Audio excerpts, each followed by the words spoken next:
இன்னைக்கு காலையில் நான் கொஞ்சம் நேரமாகவே கிளம்பி வேலைக்கு போயிட்டேங்க. அங்கே போனதும் மேம் நீங்கள் யூடியூப் சேனல் ஓப்பன் பண்ணியிருக்கீங்களான்னு என் ஃப்ரெண்ட்ஸ் எல்லாரும் நான் சப்ஸ்கிரைப் பண்ணுறேன்னு எல்லாரும் சப்ஸ்கிரைப் பண்ணாங்க. மறக்காமல் நீங்களும் பண்ணிடுங்க. என் கண்டென்ட்டை நம்பி சப்ஸ்கிரைப் பண்ண அவங்க எல்லாத்துக்கும் என் மனமார்ந்த தேங்க்யூ யுவர் ஆனர், தேங்க்யூ. கொஞ்சம் ஒர்க்கெல்லாம் இருந்தது, அதெல்லாம் முடிச்சு வச்சுட்டு நானும் என் ஃப்ரெண்ட்ஸும் முக்கியமான விஷயங்கள் எல்லாம் டிஸ்கஸ் பண்ணிட்டு இருந்தோங்க.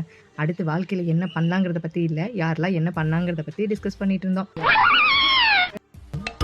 நம்ம என்ன வேலையா செய்ய போறோம்? சும்மா பார்க்க போறோம்.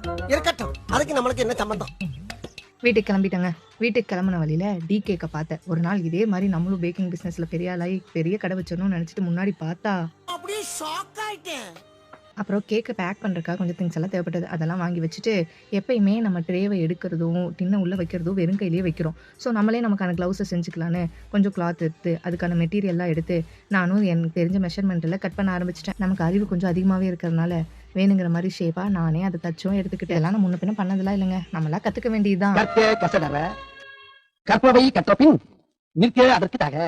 இதை நான் சொல்லல, யார் சொன்னாலும் உங்களுக்கே தெரியும். உங்களுக்கு தெரியுமா? சொல்லுங்க.